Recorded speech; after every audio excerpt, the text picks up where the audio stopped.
topics and opinions expressed in the following show are solely those of the hosts and their guests and not those of W4CY Radio, its employees, or affiliates. We make no recommendations or endorsements for radio show programs, services, or products mentioned on air or on our web. No liability, explicit or implied, shall be extended to W4CY Radio or its employees or affiliates. Any questions or comments should be directed to those show hosts. Thank you for choosing W4CY Radio. Welcome to the Ask the Expert show on W4CY Radio and Talk4 TV, where we bring you educational information from top local experts in the fields of legal, health, financial, and home improvement. Now sit back and listen to experts in family law, association law, hearing loss, business brokers, home care, along with many other topics. Now here are your hosts, Steve-O and Sophia. Hey, good afternoon, South Florida. Welcome to another Ask the Expert show. We, for the last 16 years, have brought you the finest experts in the field of legal, health, financial, and home improvement. We have got a great show for the next 50 minutes. This is the first Thursday of the month, and that means Kay Bender-Rimbaum, our long-standing expert in the field of community association law. We also do a show in the Tampa market the last Tuesday of the month, same time. And we do a show in Orlando the last Thursday of the month, same time. And I got to just thank everybody. I know Robert Kay will also thank you, but you people send us the most incredible emails and texts. We really appreciate it. And in the future, just make sure you tell us whether you're an HOA or a condo. Let me introduce you to our expert today. This has been long running. Good afternoon, Robert. Good afternoon, Steve. Hello, everybody. Happy March. Yeah, I see you're in the office today. No, I'm home today. Oh, it looked like your office. My home office. Exactly. Well, listen, I am so glad to see you today. We have got so many questions, and you've got a couple busy months coming up with classes. Yes, this is the time of year that things are pretty active. Yes. So again, we see the numbers, how they go up every single month, which means we're getting new people every month. So tell people about Kay Bender-Rimbaum. Okay, Kay Bender-Rimbaum is a law firm established in 1992 and continuously providing legal services to community associations in Florida for all this time. Condominiums, HOAs, all aspects of the legal needs on the day-to-day basis of associations, be it interpretation of restrictions in the governing documents, negotiating contracts with contractors, dealing with developer claims, dealing with collection of unpaid assessments, dealing with owner violations, anything that's the board's going to need from a legal perspective on a day-to-day basis is what the firm provides. We do so out of 4 offices currently in Pompano Beach, Palm Beach Gardens, you mentioned the Orlando area, and we have one in Tampa. So we're covering a large portion of the state these days, and we're available. Robert, I got it. Just go ahead. I said we're available online for Zooms from pretty much all locations anywhere in the state. And as you mentioned, we provide education, which is generally at no cost to the participants, which is always something that they appreciate.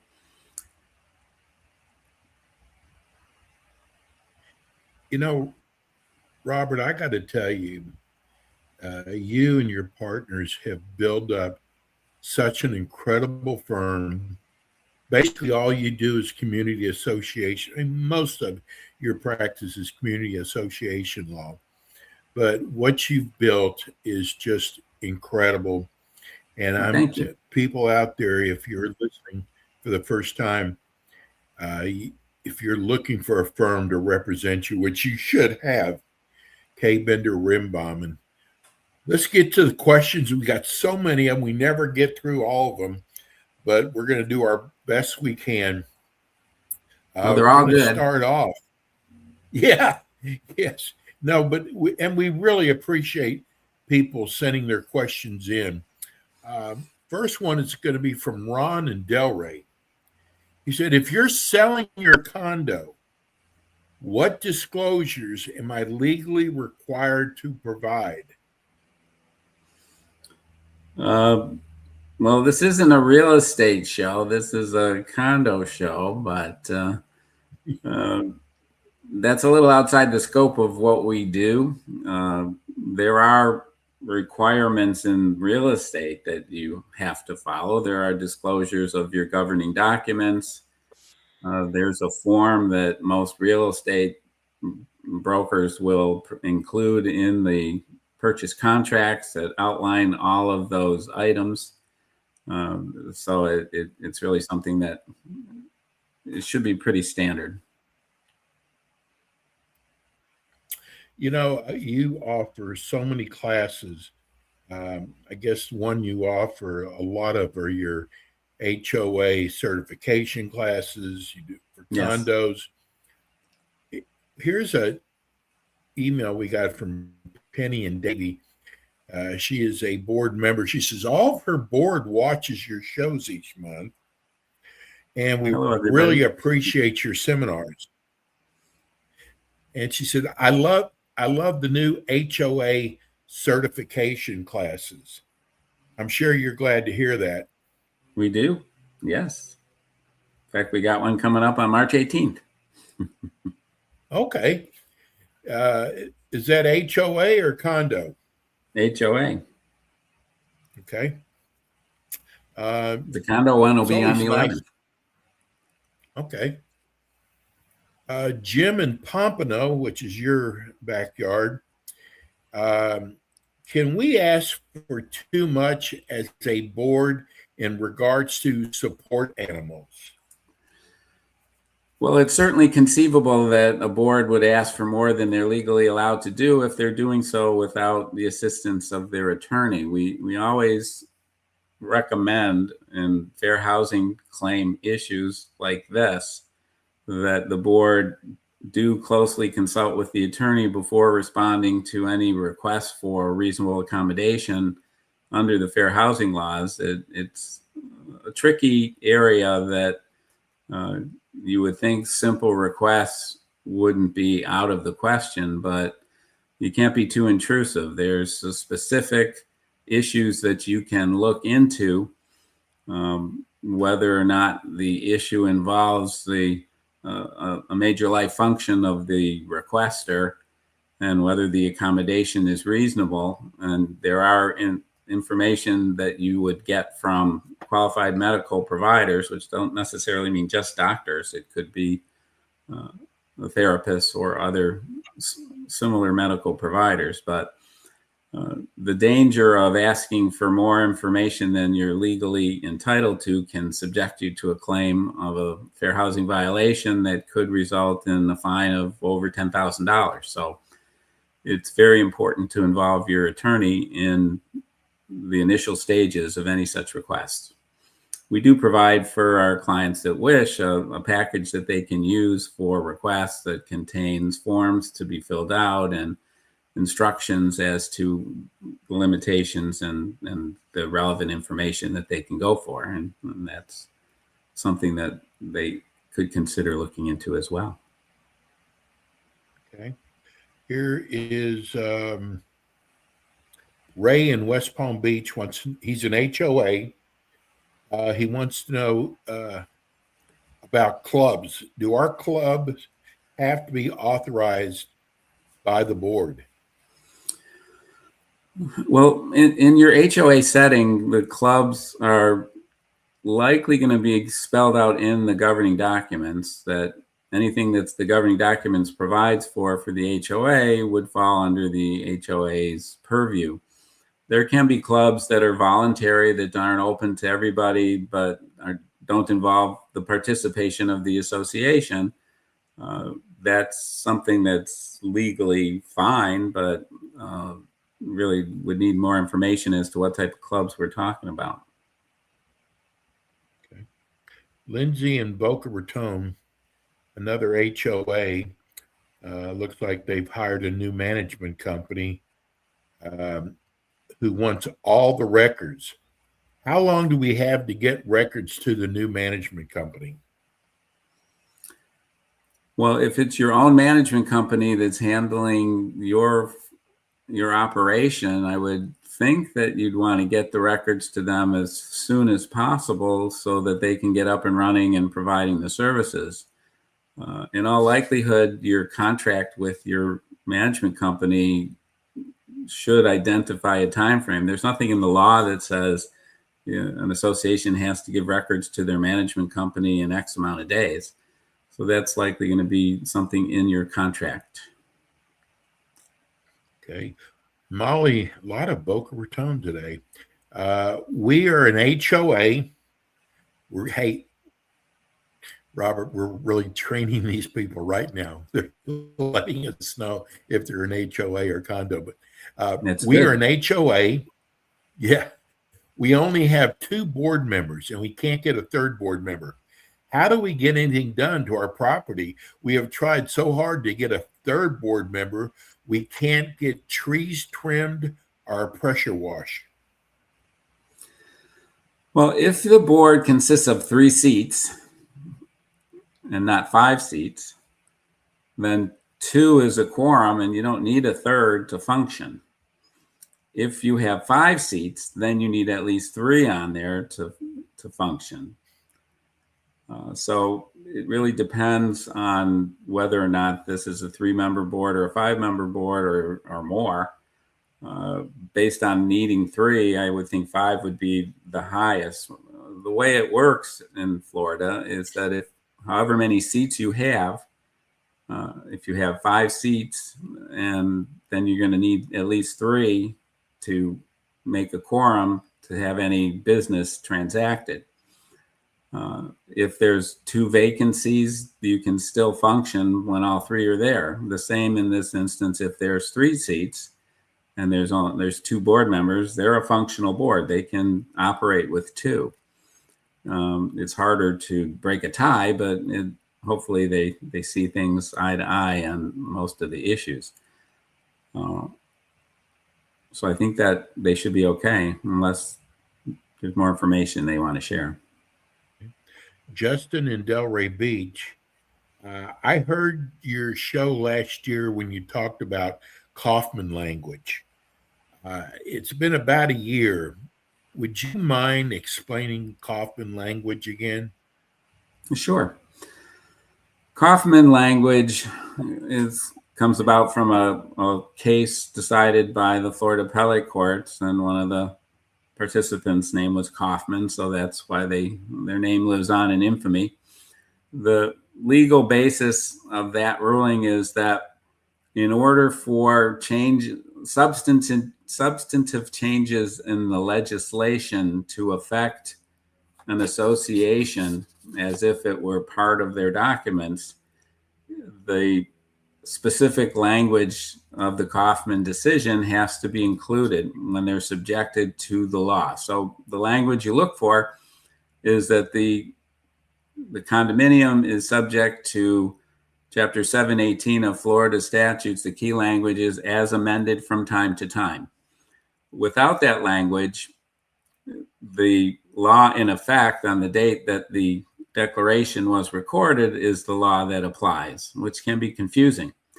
And the reason for this is both the U.S. Constitution and the Florida Constitution contain a provision that says that the state cannot make a law that will impair an existing contract.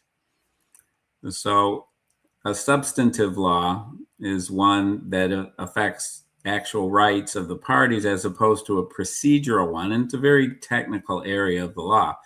It's considered procedural as how elections are handled. That's more of a procedural type of a law. But restrictions on what kind of vehicles you can have in your community is a substantive law. So if your documents do not contain the Kaufman expression, then the change in the law only applies to those communities that have the Kaufman language or are created after the statute came into effect. And that's the general overview of Kaufman. Okay. I want to tell everybody, this is going to be a surprise to John and to Jeff. This show is so popular. It's always been at 5 o'clock Eastern time. We are going to replay this show tomorrow at 2 o'clock. Hey, just to get some new people in. So I hadn't even told Robert or Jeff this, but this show will be replaying tomorrow at 2 o'clock. So if you missed part of the show or you want to get some of your other board members, tomorrow at 2 o'clock Eastern. I thought I'd just let you know that during the show, Robert. Sounds good. Yep. So we're going to go to John in Boca Raton. He said, our term limits are in May.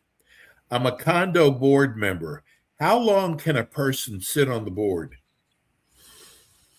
Well, in 2018, legislation was included in the Condominium Act that says that an individual can serve for up to 8 consecutive years, and then can only continue after that if there's no one else qualified that puts their name in to run or with the vote of 2/3 of the membership.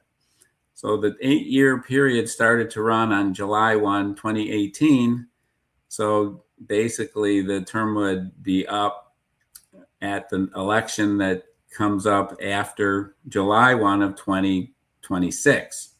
So if you're elected to a 9th year in May, then you're able to continue that service through the following election. But then you would fall under the restriction, even though you're in your 9th year, because it happened before the time frame of the statute.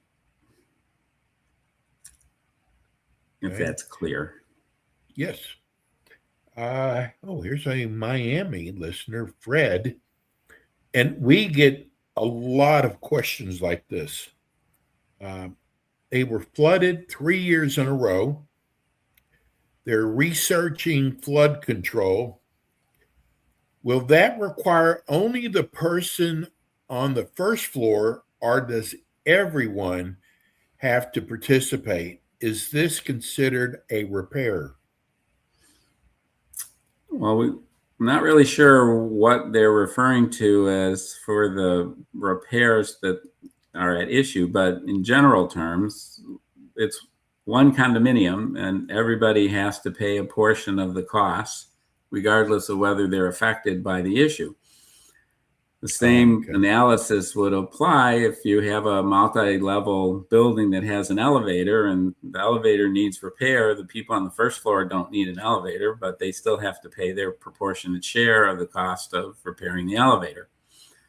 If it's to address a flooding issue, that would be a maintenance repair item, and that would not be considered a material alteration that requires a vote of the owners. And so I think that's what the issue that the question entails.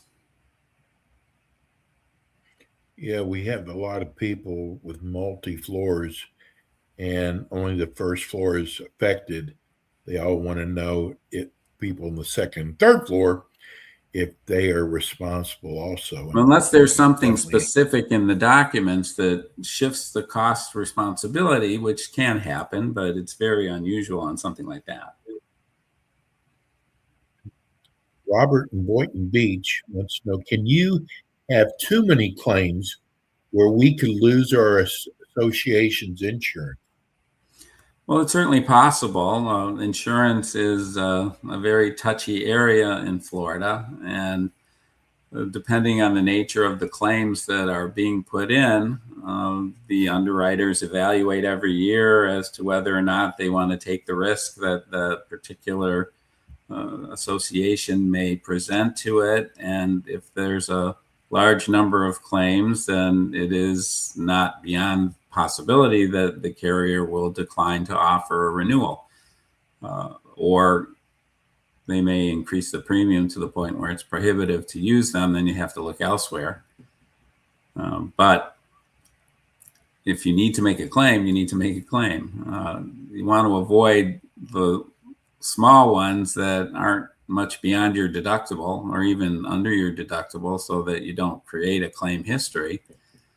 So be mindful of what your deductibles are before you make any claims. This is our last question before we go to a break.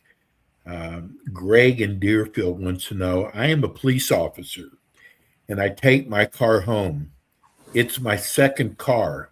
The board has told me I can't take up a parking space with my police car. Is that possible? Did he say condo or HOA? He did not. Well, there is legislation that prohibits associations from blocking police cars from parking in the community. And if it's an otherwise valid parking of a second car, like there's no restriction on having a second car, the issue can't be that it's a police car. An association is not allowed to prohibit based on that. Okay. We're going to, and I'm not forgetting about the schedule, but we're going to go to a break right now. When we come back, we're going to do the schedule, and we'll get to some of these questions in our chat line. Robert, how do people get a hold of your office? You can reach us by email at info@kbrlegal.com. You can call the office at 800-974-0680, and that will get you to any of the 4 offices. Or you can go to our website, kbrlegal.com, and fill out the contact box on the main page, and that will result in somebody getting back with you within a day or so.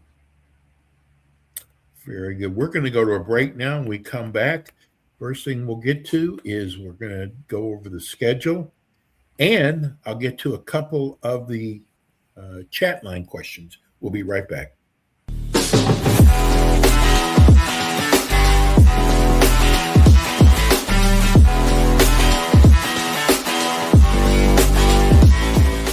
K. Bender Rembaum is a full-service community association law firm dedicated to the representation of community associations throughout Florida. On kbrlegal.com, you can learn more about their offices in Pompano Beach, Palm Beach Gardens, Orlando, Tampa, as well as throughout Miami-Dade by appointment. Several K. Bender Rembaum attorneys are board-certified specialists in condominium and plan development law and assist clients with all matters of community association legal issues, while keeping them up to date on new developments that affect their associations. K. Bender Rembaum is also a well-known provider of free legal education for managers and board members. Contact K. Bender Rembaum today by calling 800-974-0680. That's 800-974-0680 to reach any of their locations. You can also visit them online at kbrlegal.com or write to them at info@kbrlegal.com. And we are back with the Ask the Expert show on W4CY Radio and Talk4TV with your hosts, Steve-O, Sophia, and their expert guests. Back. This is the Ask the Expert show. This is the first Thursday of the month. That means K. Bender Rembaum Community Association Law. They do the most incredible customer service, and they offer greatest classes. Robert's going to go over the schedule for March, and we'll get back to your questions. All right, well, coming up on March 11th at 9 a.m. to 1 p.m. on a Zoom webinar will be the condo board member certification with Campbell Property Management. And the course will be led by Danielle Brennan of our Palm Beach Gardens office and Andrew Black of our Pompano office. On March 17th from 8:30 a.m. to 10:30 a.m. For our listeners in the Tampa Bay area, there's a breakfast with a legal update of the 2026 legal update, which is changes from 2025. At the Sarasota Chamber of Commerce, There's 2 legal CEUs for CAMs, and the annual CEU for condo board members. Kirsten Hens of the Tampa office will lead that class. On March 18th from 5 p.m. to 8 p.m. on a Zoom will be the HOA board member certification, hosted by Campbell Property Management, and will be led by Emily Gannon from the Pompano office. March 20th, 10 a.m. to 11:15 a.m. on a Zoom webinar, we'll have another condo board member annual legal CEU, which will be led by Lisa McGill from our Pompano Beach office. On March 24th, from 11:30 a.m. to 1:30 p.m., Tampa Bay area would know there's a lunch with a legal update from the 2026 version. The 2025 changes to the statute at the Wright's Gourmet in Tampa. Again, there'll be 2 legal CEUs for CAMs for the annual CEU for condo board members. Kirsten Hens of the Tampa office will lead that one, and it's organized by the Castle Group. On March the 26th, from 11 a.m. to 12:15 p.m., another Zoom webinar, Covenant Enforceability for Community Associations, and Kirsten Hens will also be leading that. There's continuing education for CAMs and continuing education for HOA board members, and it's co-hosted by Copper Door Management. That's what we have for March. Now, I wanted to point out a couple of points in April. April 16th, there's a Broward Condo and HOA Expo. On April 21st, there's a Palm Beach County Condo and HOA Expo. And we'll be presenting 2 courses, guest restrictions and screening, and the 2026 legal update at each of these. And we'll have more information on that when we do the April show. And these are also up on your website too, right? Yes. Go to the website, kbrlegal.com, click on the calendar, and all of the upcoming events are identified there. You want to register yourself so you can get the Zoom information. Exactly. So, Juan, let's see if we can get this question up from the chat line so Robert can see it. Our architectural ACB does the CAM's duties of deed restriction violating. They issue an extra courtesy violation notice. The ACB votes to send this notice without notice. Need notice for vote. I don't know if that's a question or not. It's as an HOA, by the way. I don't know if that's a question. I can decipher the question, the Architecture Control Board is sending out notices of violation, and they do so without prior notice of a meeting at which they decide to do that. If that's the question, boards are supposed to, or committees of this nature are supposed to act the same as boards when it comes to noticing of their meeting at which a quorum will be in attendance and they're conducting association business and open to the membership to attend and participate. But that may be the only violation there, and unfortunately there is no division involvement for enforcement, so any kind of a claim of violation really would have to go to court, and it's unlikely that something like this is going to go very far in a lawsuit of that type when it's just about getting a notice of a violation. Kara and Boynton, and we get this question a lot also. What is the authority of the Architecture Review Commission? Well, that's going to be document specific. So you need to look in your declaration of covenants to see how the Architectural Control Board or committee has been structured, what authority has been granted to them, or if nothing is indicated, then you'd have to see if the board has minutes in which they have adopted a resolution that delegates powers and duties to the Architectural Control Committee. So there's nothing in the statutes that identify that. It's going to be document specific. Okay. Here's Kathy in Fort Lauderdale. Many of our owners are aging out. Can the adult child serve on the board? These are condos that are handed down to the children. Do the children have any rights in the association? Well, the qualification to serve on the board is generally spelled out in the Articles of Incorporation. And Chapter 617 of Florida statute, which also applies, the Not-for-Profit Corporate Act, indicates that unless the Articles of Incorporation require membership to serve on the board, then anyone can serve on the board who's over 18 years of age. So you have to look to the articles to see if that's been limited to members only. And if not, then children of owners would be allowed to serve on the board. Likewise, if there's any kind of documentation of an estate or trust that grants certain interest in the children, there may be some entitlement based on that contingent interest of a remainder after the death of the current owners.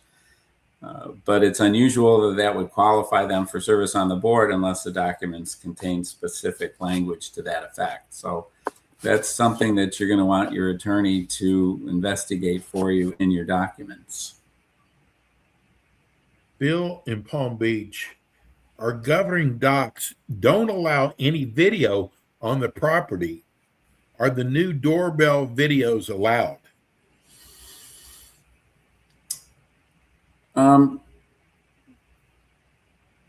I guess it would really depend on the specific language of the documents and how restrictive they are relative to the videos, because Ring cameras on the doorbell are very limited in their scope. They just show you who's at the door and they don't really go beyond that.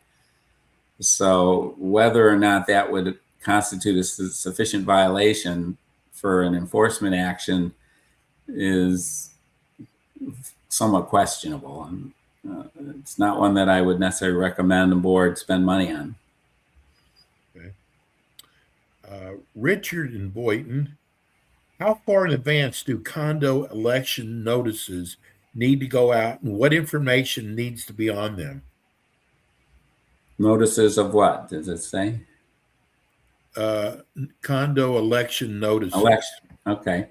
For the annual election, since 1992, the first notice of the election has to be sent not less than 60 days before the date of the election. In that notice should be specified documentation, which includes an invitation for all owners interested to submit their name into candidacy to run for the board. That gives them until 35 days, 35 days before the election to get their information into the association. And then the association has up into 14 days to get the second notice out, but it's generally advisable to do it in the longer term, especially when you've got people that are spread out around the country. Kip in Coral Springs, if no one runs for the board, do you have to have an election? We are 121 units, and we are lucky if 20 people show up.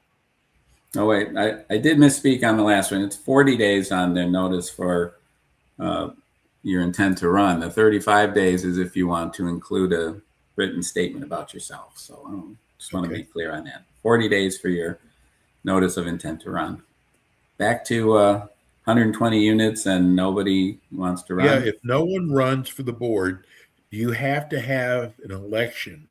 We are 121 units, and we're lucky to get 20 people to show up. Condo sounds more like an HOA. Yes. Well, it's different for condos and HOAs. So if this is an HOA and you don't, the quorum requirements for HOA is the lesser of what your documents say, or 30%. So 30% of 120 is more than 20. So if they only get 20, they don't have a quorum, so they can't have any meeting or an election. If the board's willing to stay on, then they roll over and serve another year.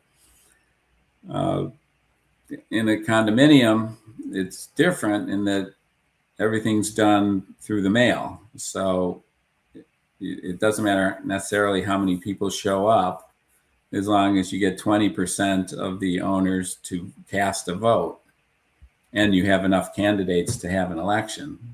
I'm assuming this is an HOA question, though. Right. Okay. Either Sony or Sonny in Miami Beach. If a condo year is from January to December, when is the budget supposed to be finished? Well, the statute provides that the budget has to be set and finalized not less than 14 days before the end of the fiscal year or before the beginning of the new fiscal year. So if you're on a calendar basis, then by 14 days before the 1st of January, so around, what was that, the 18th? Okay. This is an HOA dog rule, unenforced for 25 years. Realtor feedback indicates rule has been a deal breaker for prospective buyers. Board refuses to revise the rule. Any strategies for owners selling their home? Like we said, this is not a real estate show. Well, the issue with an unenforced rule that's still on the books is it's still on the books, but how they go about it, they could republish the rule and grandfather in existing violations, and then the rule's back enforceable, but then they need to enforce. The fact that they haven't in 25 years is an indication they don't really intend to, but unfortunately, the only strategy for owners is to keep after the board to deal with it, or if that doesn't help them, then they need to replace the board with people of like mind. And they can do that either at the election or by recall. You know, these people, these residents that have a problem with their board, you know, one of the things I've learned from doing this show for so long, if you have complaints, run for the board, make your voice heard. You know, we get involved. Absolutely. Go to board meetings.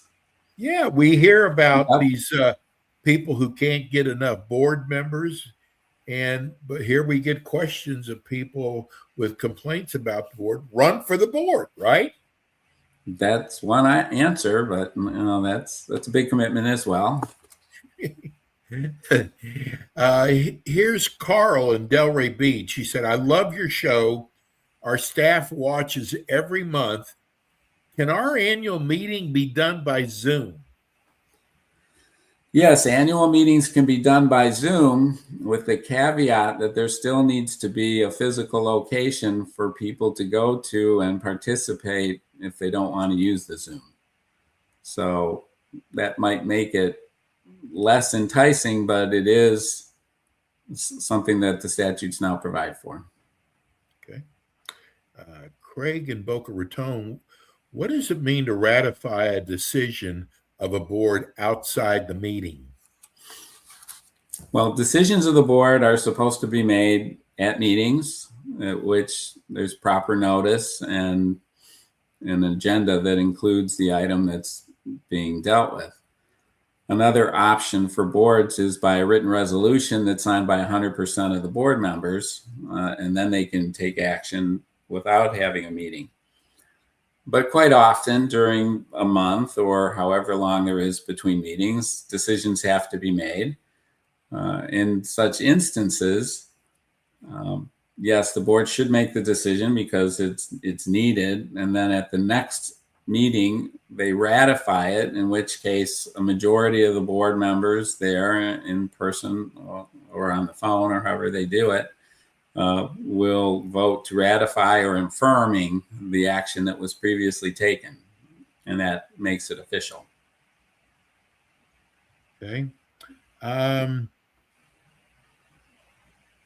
Get the board exit.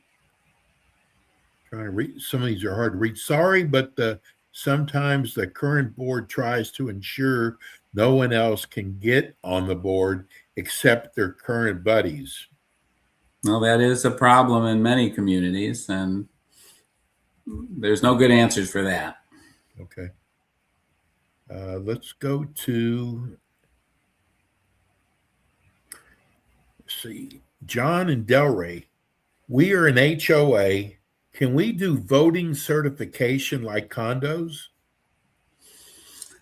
Well, for HOAs, your elections are supposed to be run in accordance with your bylaws. So if you want to adopt an election procedure, that is what the condominiums use, with the advance notice of 60 days and then the notice of intent to run by 40 days and the time frame for the second notice, you need to amend your bylaws to provide for that. So then you can follow that procedure.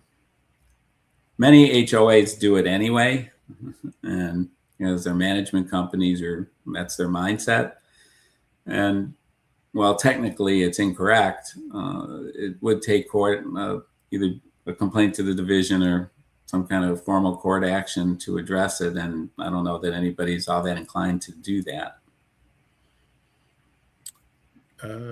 Kenny in Pompano. I love your show. My staff loves your show. He said, I really respect what you say, and I can almost count on it as being gold. Can people running for the board send out bios?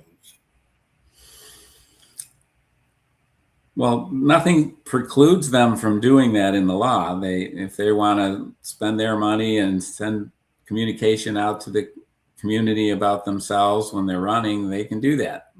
The board likewise can send communication out as well. In the condominium, anyone who's running for the board has the entitlement to submit a bio that the association must send out in the second notice, as long as that's delivered by 35 days before and it's on one page, 8.5 by 11. Either way is legally acceptable. Okay. Here's another question that we get a lot. This is from Cheryl in Fort Lauderdale. In an HOA, if I'm delinquent, can I still run for the board?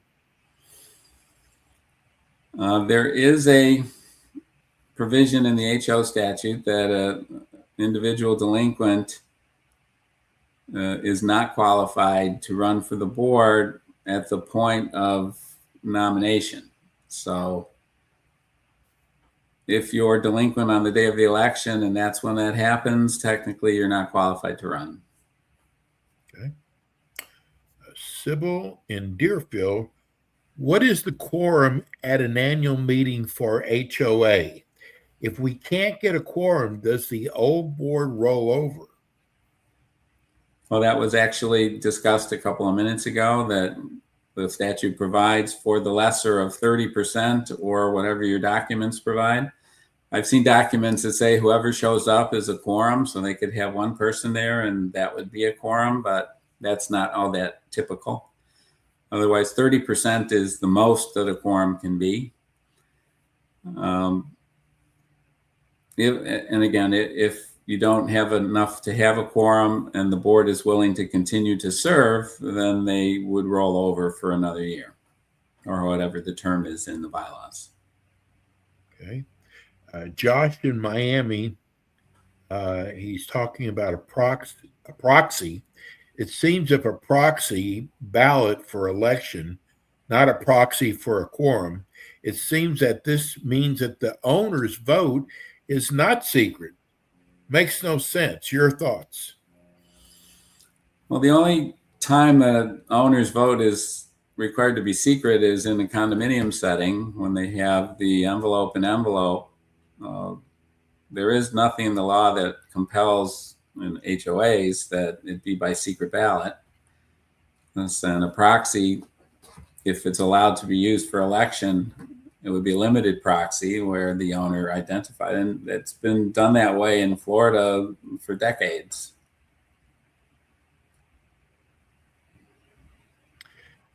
Kenny in Boynton, this is a condo. Can a condo owner ask questions at a general board meeting? Every owner in attendance at board meetings in condominiums has a right to participate, which means asking questions on any agenda item. The board is allowed to adopt procedures that deals with how long you can speak and when during the meeting you can speak, but the opportunity has to be allowed. Okay. Stephen in Boca, he said, we did a business renovation. We used to be a condo. We changed to HOA. Does a vote have to be made before the change in the carpet we changed? Is that a material change, or did we screw up? Well, it really depends on what you did in your documents and whether or not the documents address material alterations to the common areas. In condominiums, the statute provides that there cannot be a change except as authorized in your documents, and a vote requirement of owners for certain changes that are material alterations, which could be changing carpet for tile or whatever type of flooring you change to that isn't carpet. In the HOA setting, it's going to be what your documents say. Now, many declarations of condominium do contain language that's similar to the statute, and if you use the same documents that you had before in your business change, then it might still be in there, but you need to check your declaration, however that's written, and see if there's any limitation on the board being able to do that. Okay. Jerry and Davey wants to know if a material change was made 20 years ago without a vote, can a material change back to the original be done without a vote? In this case, from tile to carpet, back to tile. Well, that's an interesting question that comes up periodically, and it's certainly been my opinion that correcting a mistake that was made by a prior board should not require a vote of the owners. But the chances of replacing the tile with the same thing that was there 20 years ago is probably low. So the recommendation we would make, and the likelihood that if a complaint was made to the Division of Condominium, they would find a vote was required, that a vote should be taken even though it wasn't done 20 years ago. Okay. Stacy in Lake Worth, our HOA is still banning metal roofs. HOA attorney states the board has the right to define architectural standards, and that means flat concrete tiles only. Do you agree or disagree?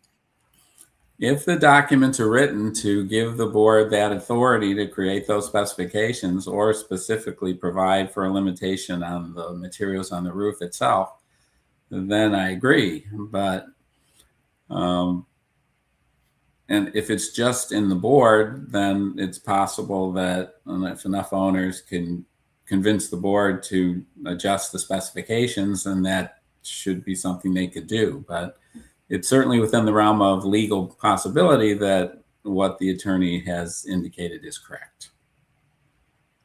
You know, we do other HOA shows in other states, and I've got to tell you, I've actually had some of our experts say, I have to get back with you on that one. In the 12 or 13 years we have been doing the show together, you have never said that. So I really appreciate your knowledge, Robert. Tell people how they can reach K. Bender Rimbaum. K. Bender Rimbaum can be reached at 1-800-974-0680 for any of our 4 offices in Pompano Beach, Palm Beach Gardens, Tampa, or our Orlando area. Or you can write us at info@kbrlegal.com, or you can go to our website at kbrlegal.com and fill out the contact box on the main screen, and that will get somebody to reach out to you.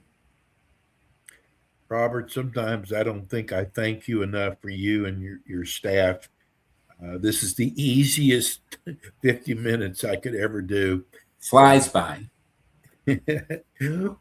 We'll see you again next month, first Thursday of the month, 5 o'clock Eastern time. All Stay right. well, my friend. You as well. Bye-bye, everybody. That's attorney Robert K. Bender Rimbaugh. That's going to do it for us today. We'll be back again with you next week with more Ask the Experts.